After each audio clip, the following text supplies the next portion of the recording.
Recorded in Chicago, Illinois, with your hosts, Ken, Matt, Neal, and Jeff. This is Triviality.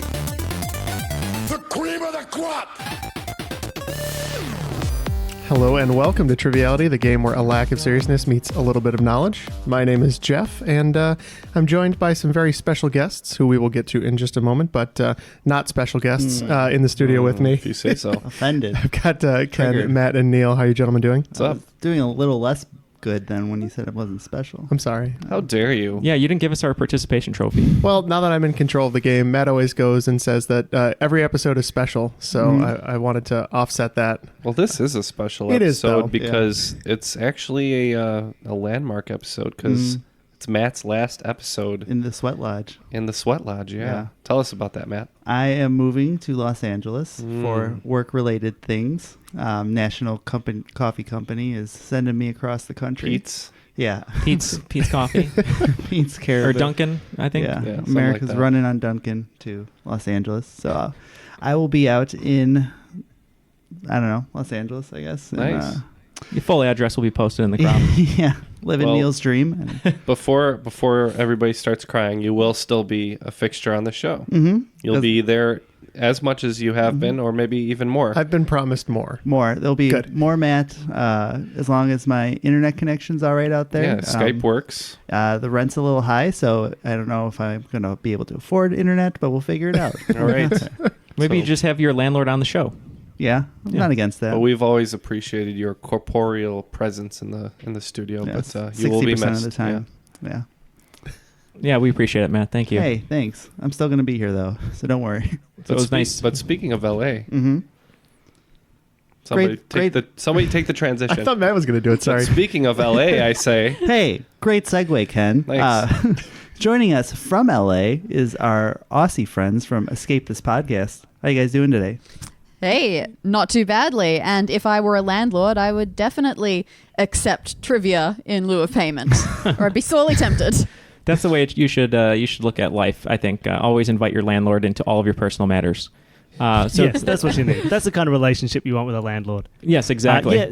So we're here. We're in LA, which is not usual for us because we are from Sydney in Australia. We're just on holiday at the moment. We're having a lot of fun hanging out with all of the kind of escape room people in LA, doing fun escape room stuff. And now it's time for some trivia, which is not like an escape room, but it's still fun. Well, we're so excited to have I you. hope that's still how you feel after the game's over, because knowing my episodes, they can go one way or the other. So I am nervous, let's put it that way, because I haven't done America trivia before. Oh, yeah. So If you're listening at home and we don't know anything that's really obvious, it's all cultural differences. We're real smart.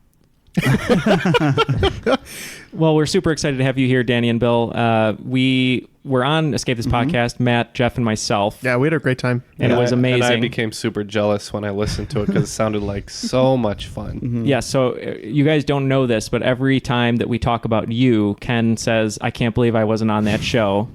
And he's been begging us to make an appearance on your program. Yeah, so we'll have to arrange that. Yeah. Well, no, you guys did really well. So you were guests back during Descent of the Culledons, near the end of that arc. Yeah, I want to say right. 9 in that series. Yep. Yeah. Should we give for people listening at home who haven't listened to that episode because they hate podcasts?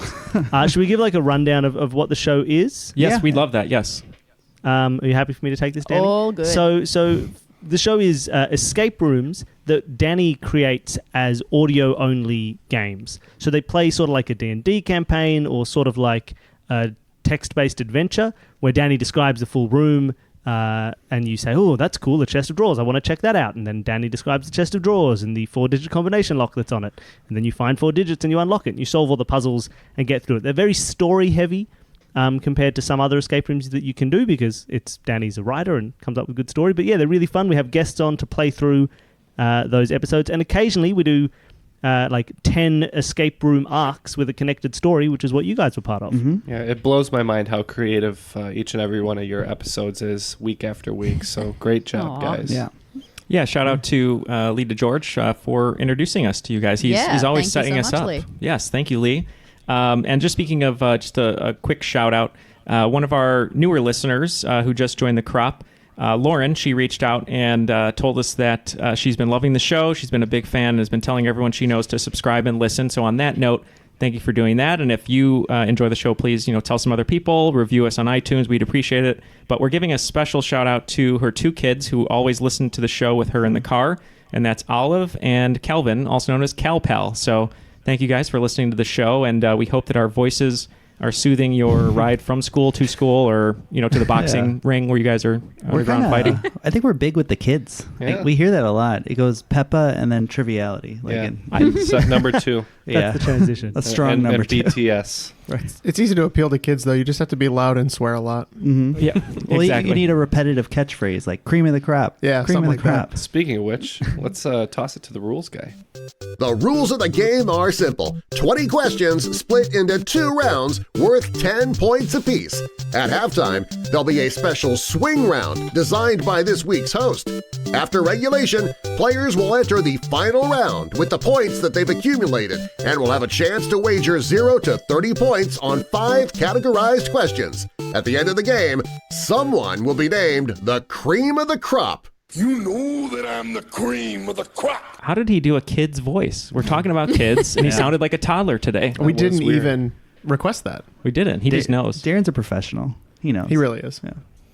So, Jeff, you told us that this game's going to be hard today. We have guests from Escape This Podcast where we had to escape their room. Do you think they're going to be able to, or us for that matter, are going to be able to escape your game today? I certainly hope so, Neil. I wrote it a little bit on theme, so it dances around Australia for a lot of the game, because I know that that's a relief. we tend to go a little bit more America-centric. That's terrible. It's more a relief if it was around America. Then our failures are covered. Now our failures are terrible. I was going to say omissions. it's not a shoo-in that you should be happy about that, but we'll see how it goes if everyone's ready to get started. Well, let's get our team names first. Since you guys are from Australia, you came up with an Australian-related team name. Is that right? Well, yeah, I mean, you've got to talk yourself up. And if you can't come up with a good trivia pun, then you've just got to brag. So we're going to be Oz the Great and Powerful. Mm-hmm. There you go. And we when we heard that, we were like, let's do something Wizard of Oz related too. And I was like, we don't have brains, me and Neil, so let's be the Scarecrows. Yeah, good with me. And Matt's just gonna be here for the ride. I'm scorekeeping because I am the cowardly lion who would not play today. He's already put in his 2 weeks notice, and he's just I'm riding it out. coasting now. Yeah. Yeah. It turns out his 2 weeks notice did not extend to here. I'm just here so I won't get fined. Yeah. Go ahead, take it away, Jeff. All right. Without further ado, question 1. It wouldn't be a game of mine without a flag question. So, the Australian flag features the Union Jack on the upper left-hand side along with 6 stars. One large star below the Union Jack represents the Commonwealth. The other 5 stars represent which constellation that is also the title of a 1982 Crosby, Stills, Nash song? Ooh. Cool. Phew. I thought one of the stars would be Paul Hogan. Do you know the song? So No. it sounds like you're locked in. Oh yeah. Yes, we are. Oh boy. So I don't know any Crosby, Stills, Nash songs. I know Crosby had a big mustache. Very helpful. And the 5 stars. So one's for the Commonwealth, and then the other 5 are for a constellation. So do you know any big? No, probably not the Big Dipper. Ursa Major. Yeah, I mean, it's good as anything else. yeah. I mean, that's fine with me. I have no idea. So The only stars that I know are the ones in Hollywood where Matt's about to move to. So all right, we're gonna go with Ursa Major. Yeah, it's also a very famous plane in our nation's history. And I don't know which one came first because the constellation is sort of shaped like a plane. It's the Southern Cross. And Southern Cross is correct. Great. Here we go. Question 2. Mygolomorphs are an infraorder of spider with big bodies and stubby legs. A family of these spiders is native to Australia, and some are venomous because Australia. Their webs are spun in what distinctive shape, which is where their common name comes from? We're gonna lock cool. in. you're gonna lock in. Yeah. Well, that seems pretty fair for us. What? Is that their shape? It's based on I their mean, shape? well, yeah. Of course, it's based on the shape. So, should we give our answer if we're locked in? Yeah. Yeah. So I'm assuming it's a funnel web, given it's the only spider I know named after the shape of its web. Interesting. We went a different way and said orb. That's what I was thinking. Really? The You went orb for the weaving orb. spider. I'm going for the funnel web. Doesn't an orb weaver have big, long legs? They're not huge. But funnel webs are definitely stubs. And they make a little funnel out of their web. So you've agreed on funnel? Yeah. All right. Let's say yes. The It's correct a Southern answer Cross spider. is funnel. Yeah. Don't you Oh, doubt my right. spider knowledge? I will not take credit for that question. In fact, quite a few of these were written by our friend Aaron Barclay. Because I said, Aaron, that was bull. I'm going to write Australia questions, and I'm going to write them too hard. So please, can you help me out with a few of So these? what's the name of that spider? Funnel webs. Oh, the funnel web funnel spider. webs. It's a funnel Yeah, web okay. spider. So So they're- very, very deadly. They're common in Sydney. Sometimes- Professionals ask you to not kill them, but instead to call them to collect them so that they can use their venom to create anti-venom. Just try to talk him down. They sound like Yeah. the guy at the gym who doesn't do leg day. Watching someone, if you've ever watched someone Every guy catch at a the funnel gym. web spider, it's really great because they just sort of poke them with a stick. And then the spider gets mad and rears up. And as soon as it rears up, you just stick a big glass jar over the top of it. Oh, God. It's very embarrassing for the spider. Yeah. All that buildup peters out.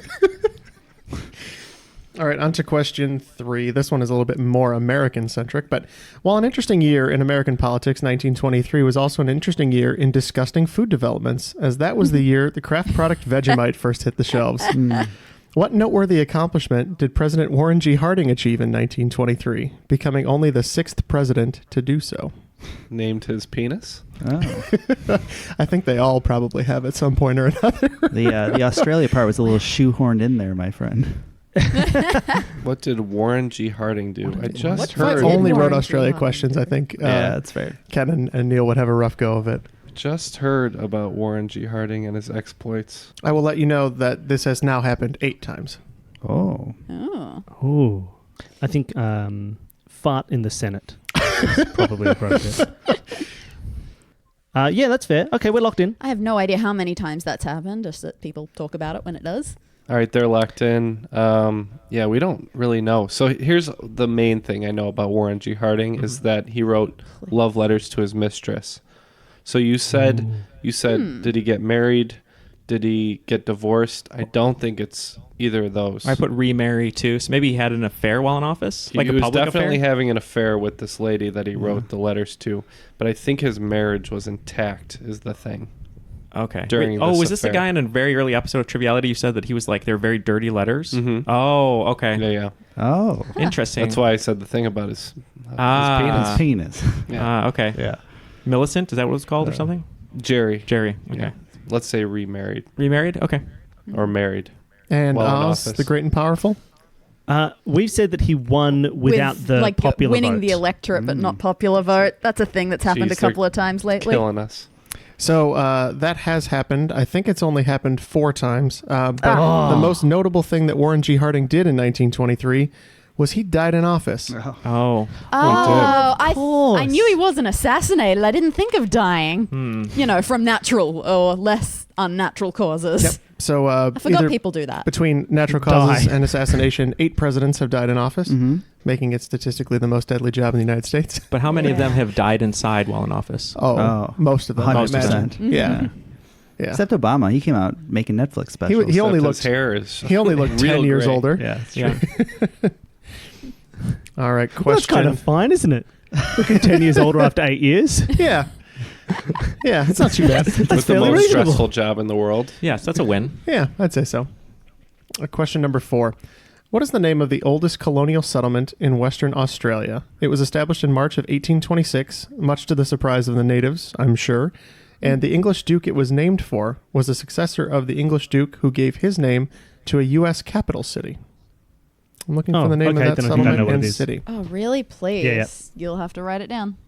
So we've locked in. Okay, so they're locked in. What about Annapolis? That's not a capital, is it? Annapolis? I mean, mini Annapolis is capital of Also- tiny town. Annapolis is a state Annapolis. capital. We'll just say, how about Earl? What? No. Duke of Yeah. Earl? We're No. going to say Perth. Perth? Okay. After my favorite Bon Iver song. And Oz the Great and Powerful, what do you think this settlement is? Well, we know a couple of people who came from this teeny tiny place, so fingers crossed. It's Albany, which is like Albany in New York.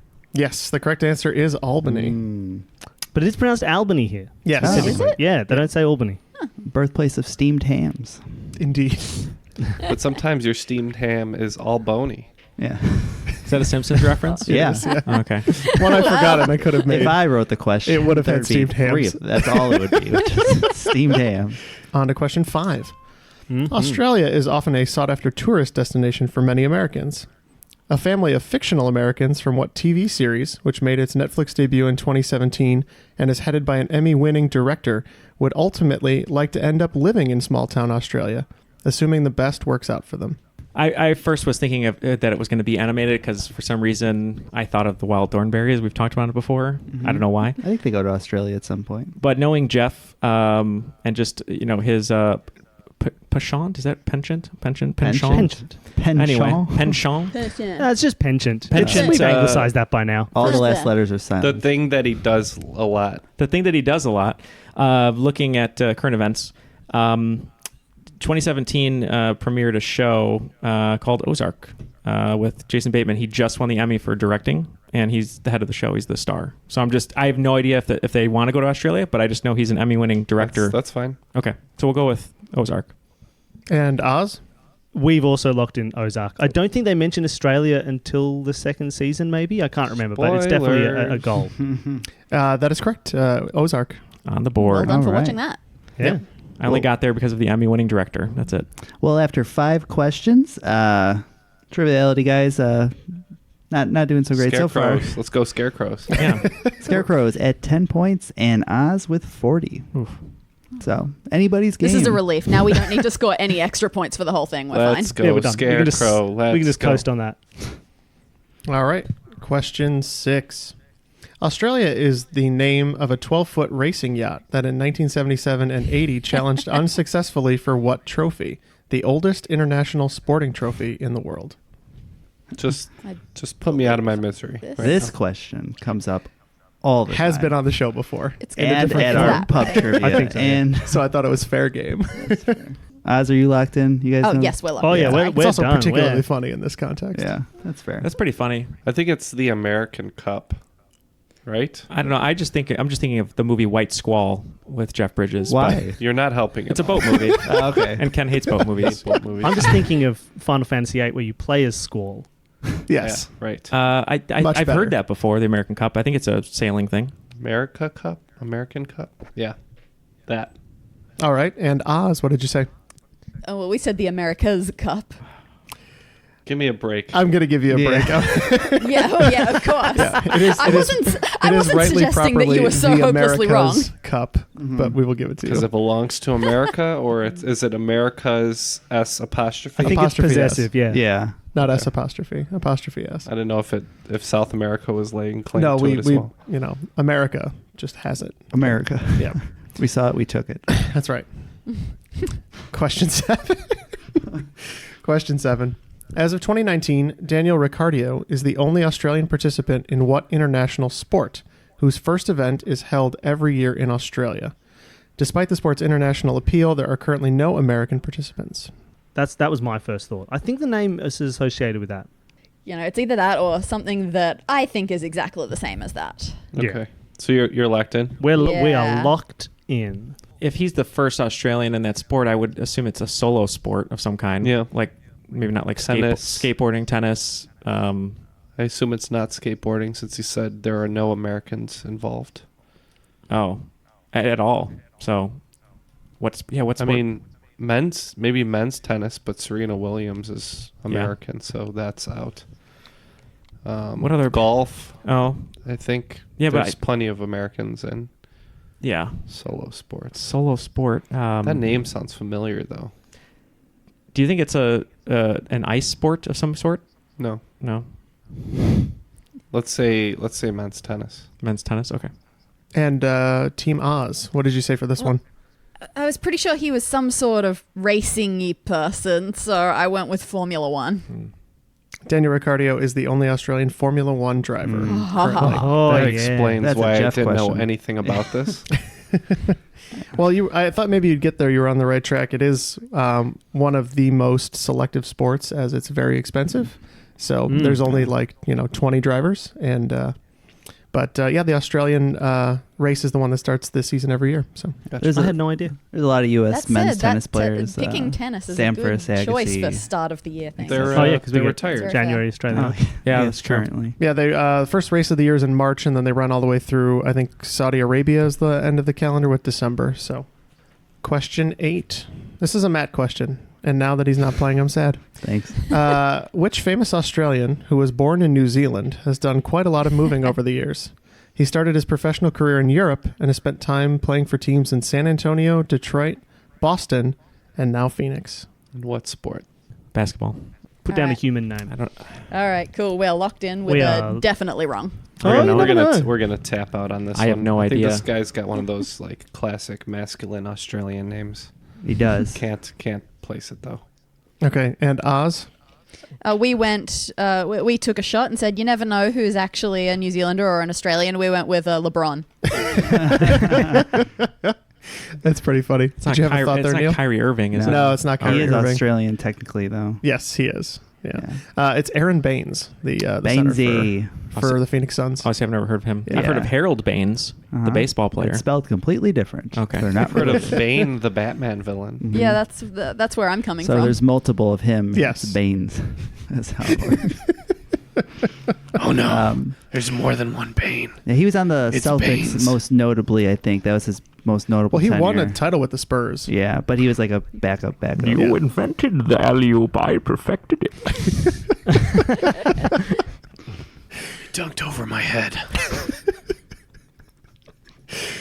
Question 9. Australia has staked a claim to part of what landmass, which, following a 1959 treaty that bears its name, barred them from all mining operations, military exercises, and the detonation of nuclear devices.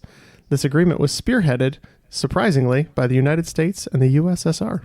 Well, I think we're locked in. You think that's right? I think that's right. What do you think about the Bikini Islands? Oh, I was going to say, that sounds really familiar. 'Cause they did some testing. They did there. testing there. Yeah, that does sound really familiar. Actually, I was remembering a trivia we were at, and this was similar to a question. I remember Jeff got it, and that Yeah. sounds really familiar to me. All right, let's go with that. Bikini Islands. And Team Oz? We've looked in Antarctica. Yep, because there's there's lots of little slices that everybody's claimed around here. Yep, there's about 12 countries, the U.S. and currently the Russia instead of the Soviet Union. We've all still laid claim to it, but we've all agreed that it's everyone's. So Yeah. the correct answer That'll is last. Everyone gets a Antarctica. little. Everyone gets a little slice that they're kind of looking after. It's like adopting a part of the highway. I was You kind of. know? I was also kind of leaning a little bit towards when you said it was US and USSR. Maybe it was the moon. Maybe we're not allowed to bomb the moon. That's true. I don't think that's off limits. So we'll have to wait and see. All right, and question 10 in the round. Which remarkable figure first came to people's attention on a beach just southwest of Adelaide in December of 1948? Since then, he has been the subject of numerous articles, petitions, podcasts, an episode of 60 Minutes, and a thing Matt did once. That's a callback.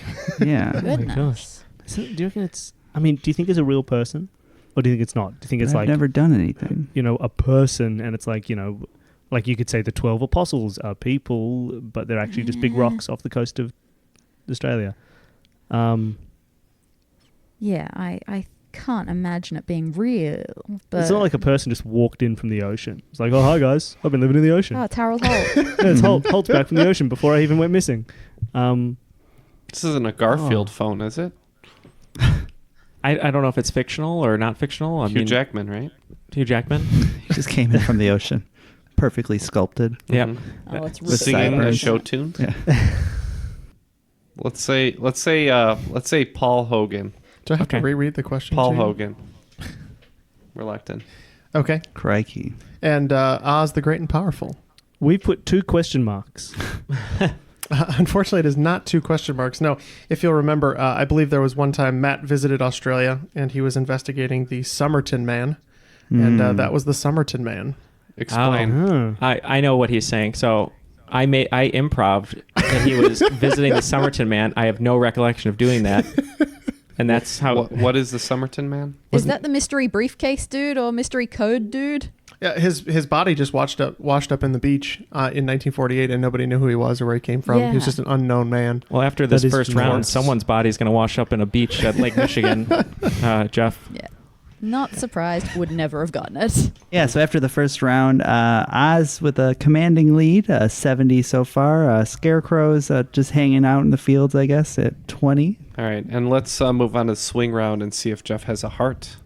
So right now he's kind of the Tin Man. He doesn't, which is really funny that you should say that. But no, so Ken recently had on an episode film titles that were elemental based. Mostly to stick it to me, he gave the number, and then he gave a reference to the film, and then you had to get at least the element of the film title. Nice. Which I really liked, and I was also really mad that I didn't do well. So I'm going to run So it you're gonna back. Copy it. I'm going to steal it, and we're going to do it with song titles. Okay. Oh no, I don't know songs. I don't know So music I'm going at to give all. you. I'm going to give you the element number. I'm going to give you the artist and the year, and all I want is the song. I'll be expecting dear. royalties for this. They're all relatively famous. So you want the song name? Yes. Okay. Yeah, and they're mostly pretty famous. Some are a little obscure. The but song name, not just the element. I song feel like I name. should do the caveat of I do badly in your swing rounds regardless. Hey, me too. So, the first one is element number 79. The artist is Sting, and the year that was released was 1993. Second one is number 47 on the periodic table. It's a 1969 song by the Beatles. Third one's going to be element number 29. It's a 1970 song from Bob Dylan. Fourth one on the list is going to be element number 82. It's a Miranda Lambert song, 2008. Our fifth one is element number 50. It's a song by the band America from 1974. I think horse is element 50. Our sixth one on the list is going to be number 16. It's a 2009 song by the band Slipknot. Classic. Classic. I mean, these aren't terrible. Number 7 is going to be number 3 on the periodic table. It's Nirvana's 1992 song. Cool. Got one. Yeah. Yeah, right. Number 8 is going to be element 22. David Guetta featuring Sia, 2011. Cool. I was waiting for that one. Got one. Element number 80 is going to be our ninth one. It's a Block Party song from 2008. And the last one on the list is going to be number 10, element 10. It's a 2001 song by John Mayer. Okay. And I will tell you, 1, 2, 3, 4. Half of these are just the element name. So Okay. Oh, nice. I All right. didn't try and make it too obscure. So while we go and talk about our answers, just wanted to give a quick shout out to all of our Patreon supporters. We really appreciate all of you, especially the new crop of you who have joined the show and enjoyed supporting the show. So we thank you for that. As you know, you can join Patreon over at patreon.com/trivialitypodcast and get a number of different perks as far as merchandise, stickers, letters from us, posters that are signed that you can hang up, step on, do whatever you'd like to. I mean, it's yours when you get it, so we appreciate that. But also, you get some discounts on merchandise and get some other great things, Jeff, right? I mean, well, we love to have our patrons on the show. So if you're thinking about you want to be on the show, they get first priority. So we like to put them on our show too. So That's correct. So thank you very much to all of our Patreon supporters. It's the reason we're able to do the show. And if you'd like to join them, go to patreon.com/trivialitypodcast. all right, after much deliberation, both teams are locked in. So Jeff, take it away. Much deliberation. Much. So much. This is bad. Fruitless deliberation. Should have made it a little easier, but Great job. Yeah. Really, Jeff, this one. I hate that that's probably a thing. So the first one, element number 79, is a 1993 Sting song, and I'll start with Oz on all of these. What did you say? So we have no idea. I think that number was gold. All right. So we just wrote gold. Yeah, we just stabbed at gold.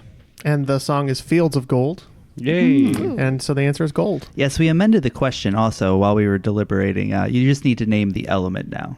Because it was way too hard. Yeah. That's a bit of a deep cut for Sting, right?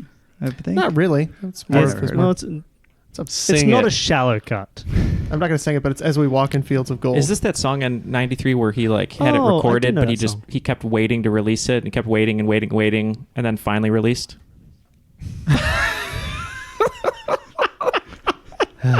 Let's leave it at that. Number 2.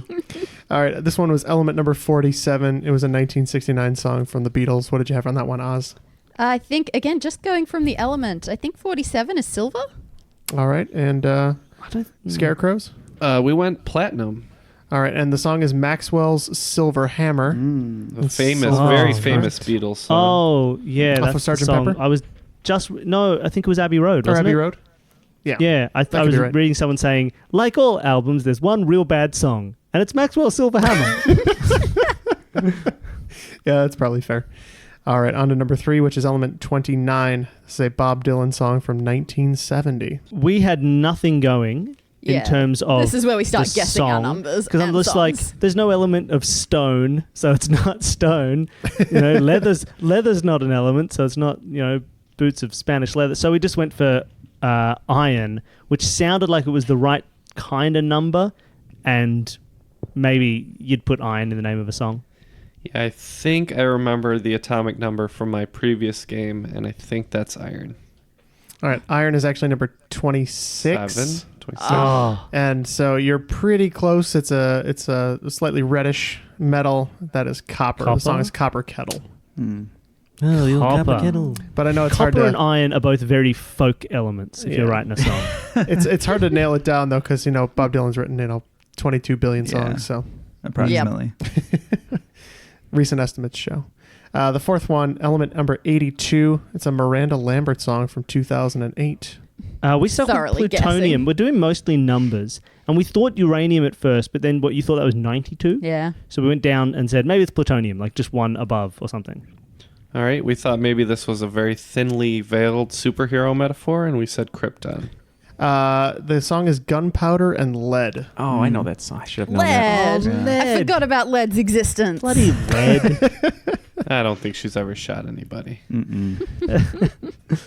She got close with what's his face? Blake Shelton. Yeah, Blake Shelton.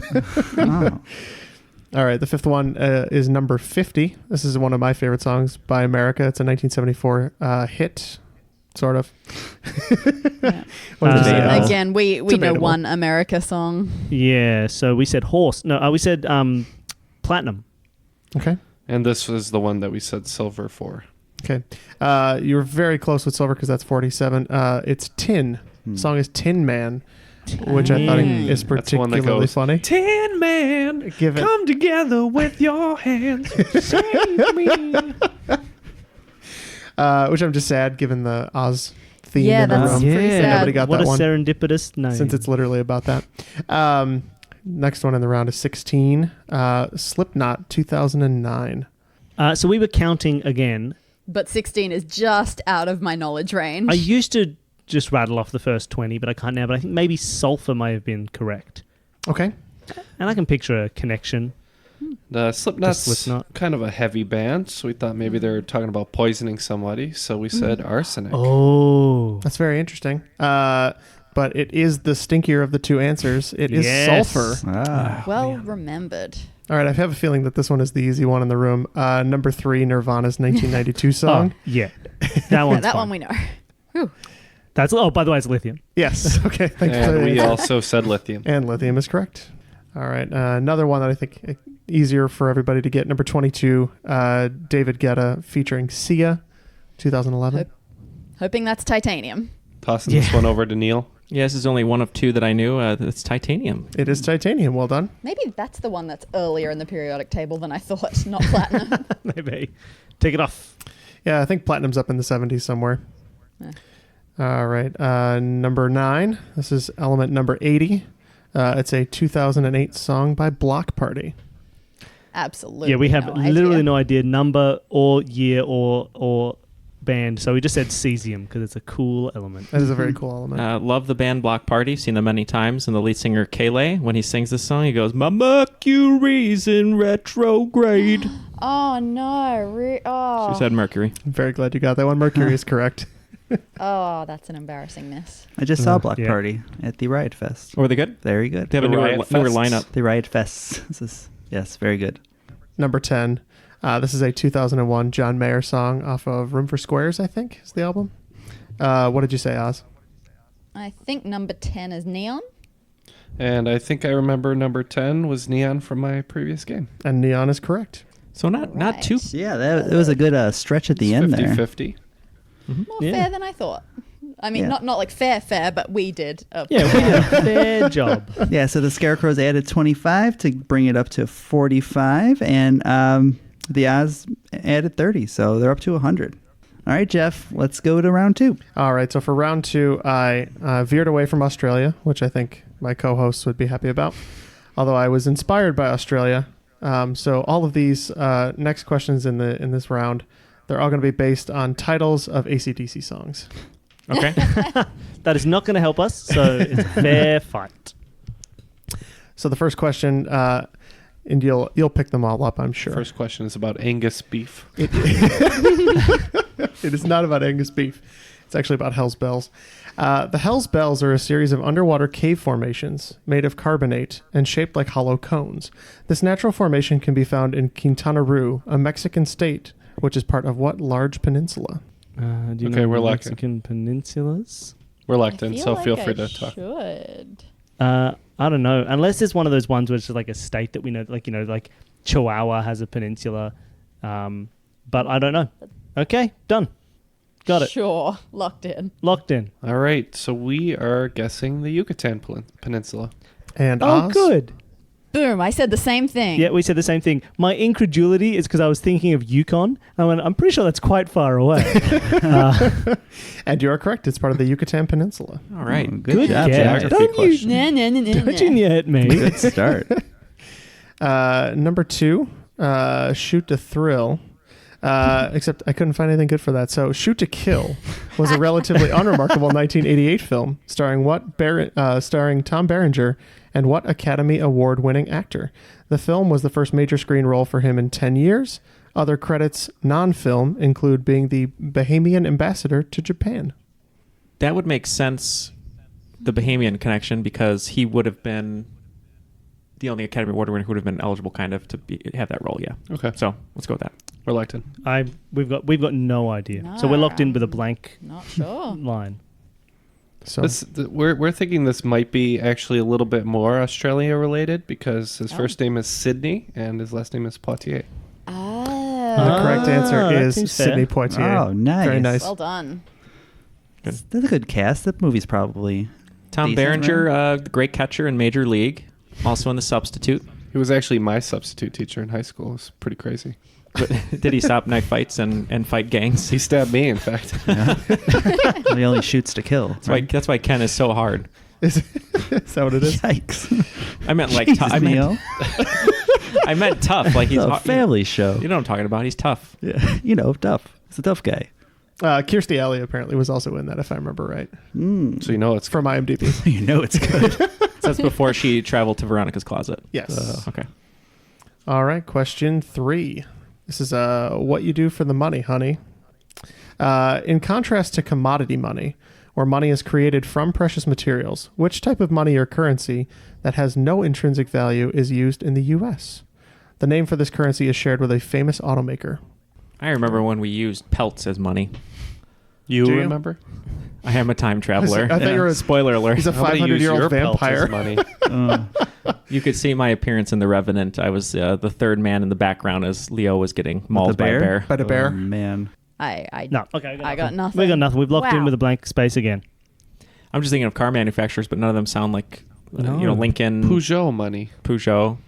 Yeah. Yeah, we're done. Fair enough. So, right and properly, the type of money that we use that has no inherent intrinsic value, and it's just based on I the... just knew it. Wait, you just got it? Nope, it's all good. I'm too late. I don't think it's American, but I just thought of something. okay. Yeah. What is it? You can say it if you want to. I mean... I don't. Okay. Oh, you don't want to? Okay. You can say it afterwards if you're right. This is called fiat currency. Yeah. I Currency didn't that know has they were no American. intrinsic value. Did they specify it was an American car brand? I did I not. thought so. Oh, No. what? No. Oh, yeah, you just said this was what they call it in America. Danny. Question 4. Highway to Hell. In the Inferno, After passing the gates of hell, Dante and Virgil are greeted by Hades' ferryman, who will take them across the river Acheron. What is the name of this ferryman, who shares his name with the largest moon of Pluto? Is this off after they're down the river Styx? So this is right after you pass through the gates of hell, and it says like... Welcome to hell. No, it's like... Population.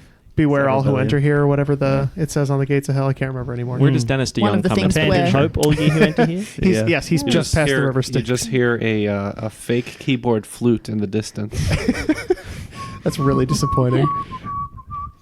Yeah, we're locked in. One of the things we're actually doing on this trip is we're going to see Hades Town on Broadway. Oh, I'm jealous. That's gonna be great. All right, so the So ferryman. What's the name of the ferryman? I know what this is, and Hephaestus or Cerberus is the dog. let's say Hephaestus. That's fine. And Team Oz. I think it's pronounced like a k sound at the start, right? Charon. Yeah, it can be stylized either with a C or a K, and it is Chiron. Charon.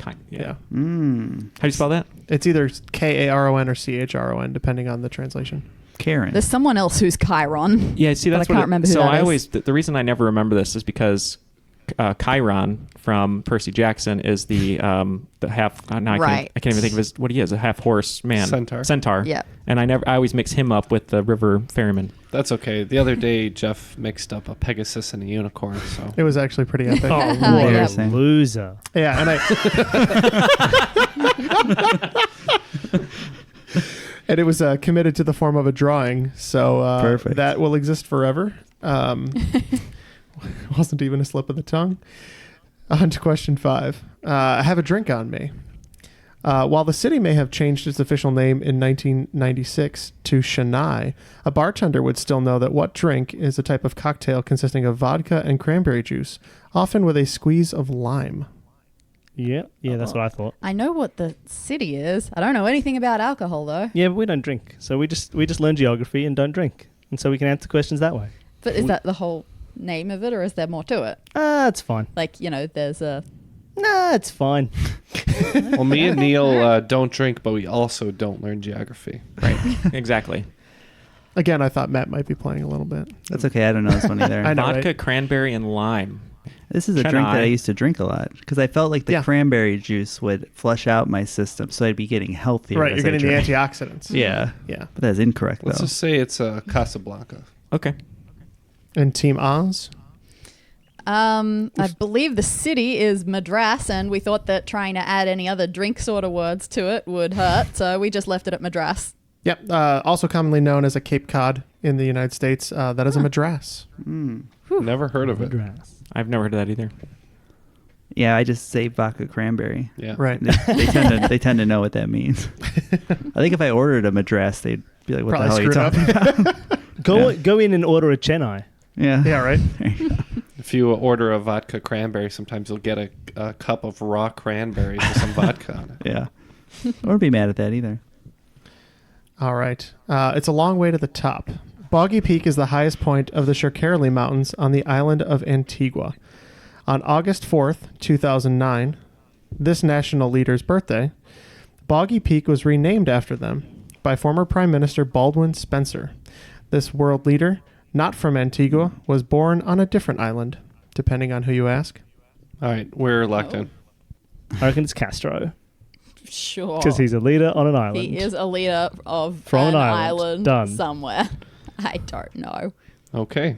We are going with somebody who became a world leader a little bit before 2009 and was born on the island of Hawaii, which is part of the United what? States. And we're going to go with Barack Obama. Fair. Oh, that's the depending on who you believe thing because of all the stupidity. All right, I get it. And that is correct. wow. Boggy Peak was renamed Mount Obama in celebration of all of the things that Barack Obama had done for black individuals. And Antigua thought they would celebrate that by naming their tallest mountain after him. He's a tall man, right? I don't know. is. He wore that tan suit to celebrate, I think. Yeah. What a scandal, right? What a scandal. Yeah. Can't believe he did that. Ugh. Don't know how we elected One him. day I'll climb Mount Obama. That's what Michelle said. You got to get 60 minutes of fitness every day. according to Michelle. Good for them. Number 7. Rock and roll singer. More than just singers in a rock and roll band, which English progressive rock band had American chart successes with songs such as Tuesday Afternoon and Nights in White Satin? Nights in I White got it. Satin. Yeah. No, I've got no idea. Well, I'm not going to know. I don't know No, anything sorry. about music. I'm going to know it, but I don't know it. So You don't know, Mr. Don't Know. So Oz has no answer. Okay, No, we nothing. are gonna go with the Moody Blues. Yep. And also there was another song snuck in there. Just a singer in a rock and roll band is another one from the Moody Blues. Well done. Yeah. all right. Nice, Ken. Ken is pulling out all the stops in this second round. I am just completely Yeah, we're useless. flailing. We're flailing here. This is why we built that lead early, so we can coast.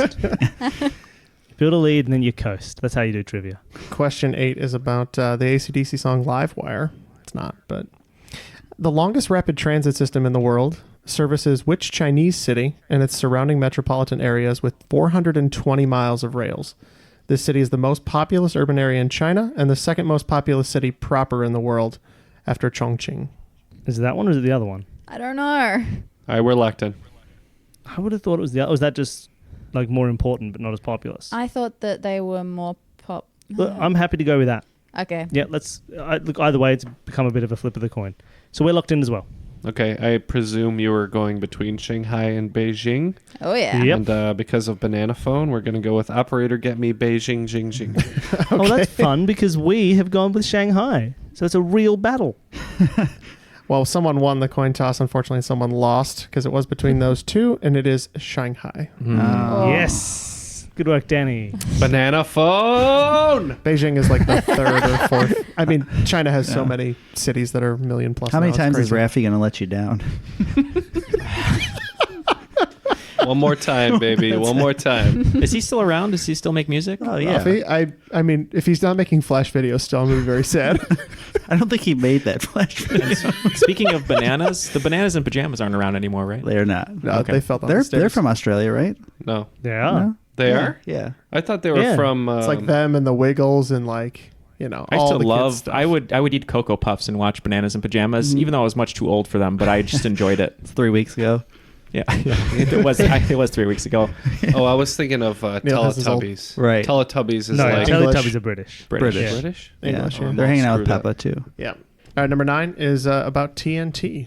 So with an energy release of 4.2 million joules per kilogram, TNT is very destructive. With an equivalent explosion force of 15 megatons of TNT, what is the name of the hydrogen bomb that was used by the USSR in a test on October 30th, 1961? It remains to this day the most powerful bomb ever detonated. The name is particularly unusual given that it was detonated by a Soviet Union country, a communist country that doesn't believe in monarchy.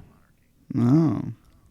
Oh, I'm going to know There's this. some clues at the end there. Something All right, royal. we're locked in with silly guess. I don't know. I feel like Tsar Bomber or something. Maybe I'm making that Is up. that a royalty thing? Well, like it's a Tsar, like Yeah, that they've gotten rid of. Yeah, I think it's that. Okay. It's something like that.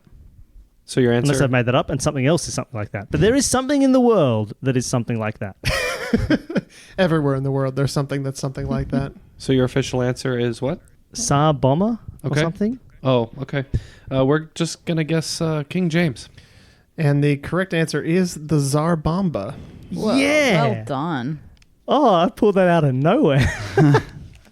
Last question in the round, question 10. High voltage.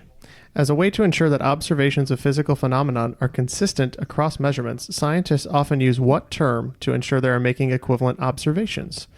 This term sets a standardization for two measures.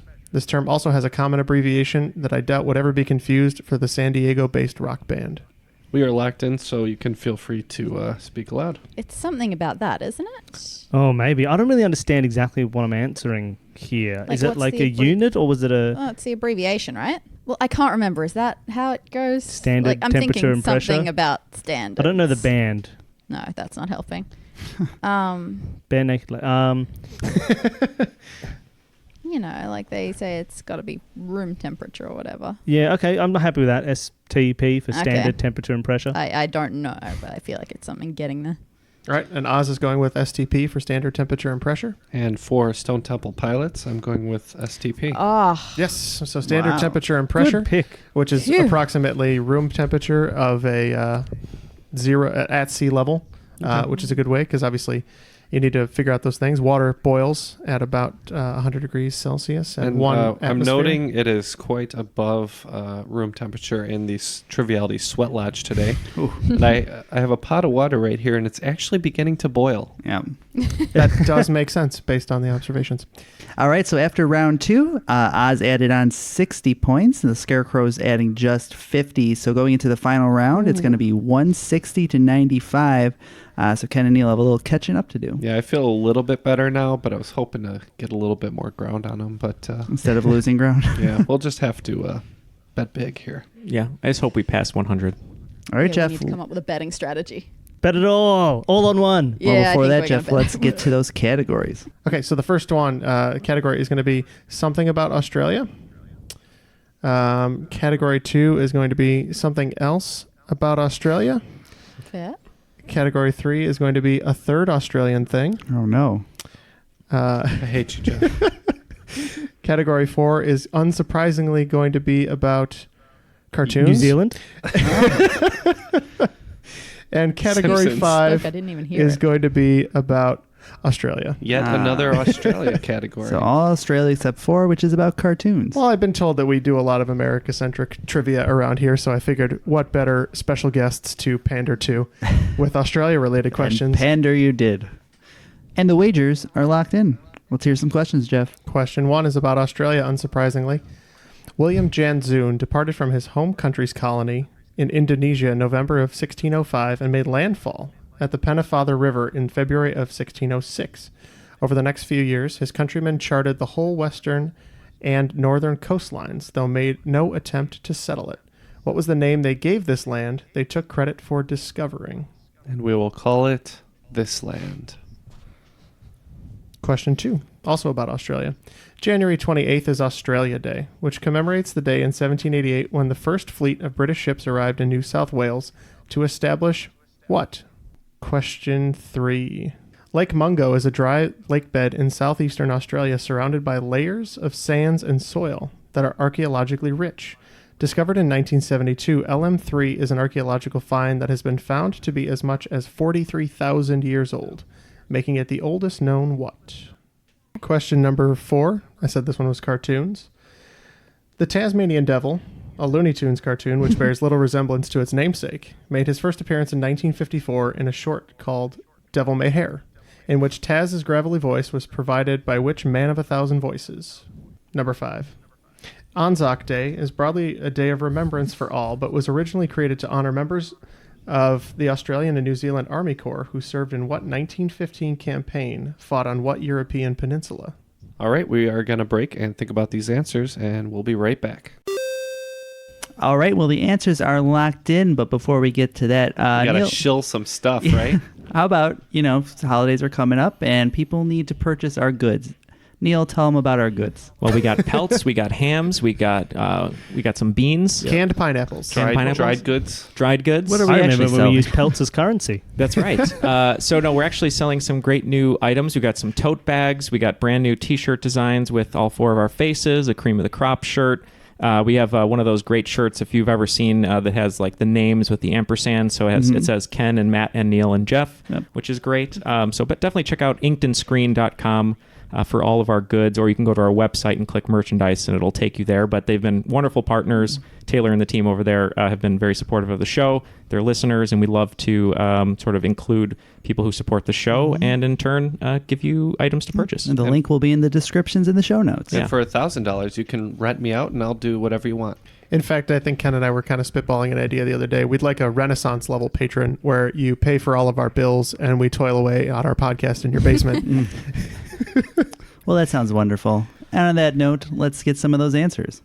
All right, on to question 1, which was about Australia. William Janzoon departed from his home country's colony in Indonesia, November of 1605, making landfall at the Pennefather River on February of 1606. Over the next few years, his countrymen charted the whole western and northern coastlines, naming it what? Yeah, we locked in with how many points there, Ken? 10? 10 points, and we weren't too sure, but I do know that a large portion of Australia is called the bush, so that's what we went with. And Oz, what did you wager on this one? We wagered a full 30, and one of the many names that Australia went through when we went for this one was New Holland. So much like their neighbors to the east, New Zealand, New Holland is what they named it. On to number 2. So January 28th is Australia Day, commemorating the day when British ships arrived in New South Wales to establish what? For 15 points, we're going to go with a prison colony. For 30 points, we said exactly the same thing. Yep, prison or penal colony is correct. Question 3. No jokes. No jokes. We've had enough Yeah. this time. It's just true. It's just a true fact. Ken's We're head is all filled. convicts. Number 3. Lake Mungo is a dry lake bed in southeastern Australia where LM3, a 43,000-year-old what was found? For 20 points, and let me know if you need us to be more specific, but we said human ancestor. All right, and Oz. Yeah, we went with... for 30 points, we knew that Mungo Man was some form of human, so we went with the first modern human. Yep, any of those are really fine. It's the oldest specimens that we have that are human remains.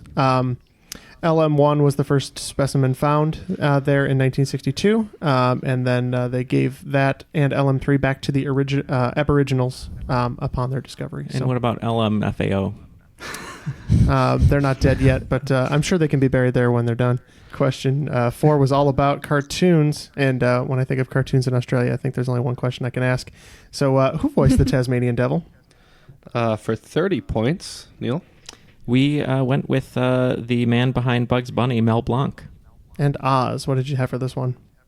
Also for 30 points? We went with the man behind Porky Pig, Mel Blanc. I mean, if you have 1,000 voices, there's going to be quite a few that come up on that list. And Mel Blanc is correct. Incidentally, I have seen Tasmanian devils, and they are little nutcases, so I don't think they're that different. Yeah, unfortunately, they have like really bad cancer rates right now. Yeah, Oh, yeah. we've got the contagious cancer as well. There wasn't one yet. No, they and it's spread by biting each other's faces, so they're really good at transmitting it. Oh, cool. Man. Way to... There wasn't one in this whole game. Let's wrap this up. All right. And number 5 is about Anzac Day, a remembrance day created to honor members of the Australian and New Zealand Army Corps serving in a 1915 campaign fought on what European peninsula? All right. For 20 points, I know this from a video game, and Neil knows it from a movie, obviously. So we went with Gallipoli. Yeah, this is a very big thing that you study all through school. For 30 points, we went with Gallipoli. And Gallipoli is correct. Wow, so a perfect round from Oz. So I don't think that Scarecrow was able to catch them. But let me crunch some numbers really All quick. right, carry the one. Oh yeah. Oh, okay. Matt's starting to smoke over there. Well, yeah. So not a bad game from Scarecrows. They come out with 170. But today's That's a good score. Today's Not bad, yeah. cream of the crop with the highest score I could ever remember. 320. Whoa. 320 points. Oz, you are today's cream of the crop. You know that I'm the cream of the crop. Well, you know what they say. If you ever want to do well at trivia, just make sure they tailor it to your own national history, and you'll be fine. That is a bounty of cream right there. Yeah. It's good. I wanted to write a game that was a little bit more Australian centric, so most of our You did audience it. I think will not do as well. So that's good. Yeah. But They that's need going to be a tough one to humbled. beat. I hope you're humbled out there. I appreciate it because I feel very much that way when I listen to most of your regular episodes. Right. As soon as they go into American football, I'm out. I got nothing. Me too. Well, Ken, you and I didn't escape that game with a win, but Dani and Bill, you did. And why don't you tell people how they can find out more about Escape This Podcast? Yeah, sure. So, look, we're on all of the various podcatchers, and you can just search Escape This Podcast. You can find us on Facebook as Escape This Podcast. We're on Instagram as Escape This Podcast. We're on Twitter as @EskThisPodcast. You can also send us emails, escapethispod@gmail.com, because we always like getting emails. And we've been having a lot of fun. If you want to give the show a listen, it's probably hard to jump right into the episode you guys did, but you can. Because it's chapter it's 9 doable. of 10. I definitely did that, and it's doable. Shirts come off. But otherwise, you can jump in on any episode. There's 2 connected arcs of 10 episodes each, which are clearly marked as chapters 1 through 10, and everything else is a standalone episode. So if you see something that takes your fancy, like a magic-themed room with Neil Patrick Harris, or a... Just or dropping that in real Yeah. quick. Well, it's a good... People know who that is. Right, so if they you wanted can to pick come that and name listen off the to them ground, I play. don't. Or you can go back to our first room, which is set in a creepy bathroom. With our friend Tess. With our friend Tess. Nice. As famous as Neil Patrick Harris she is. But no, whatever you want to listen to, you can jump right in anywhere. You can also not listen to the show and download all of our escape room games for free from the show notes of each episode and play them yourself and never listen to us speak again. Fabulous. Yeah, and again, I'd really like to be on the show so I don't have to scream at the podcast anymore as Neil, Matt, and Jeff flounder with the Wow, that's really strong. with the frame. I'll just say that. But yeah, thank you so much for being on our show. We surely appreciate it. Thank you for having us on. It was great fun. Well, thanks again to Dani and Bill. It was a great game. And on behalf of Ken, Matt, Neil, and myself, that was Triviality. Bye, Matt. Bye forever, everyone. Bye. Click your heels, Matt. Click your heels. Yes. Robert Goulet. Goulet. Da-da-da-do. This is for the end clip, Goulet. Goulet.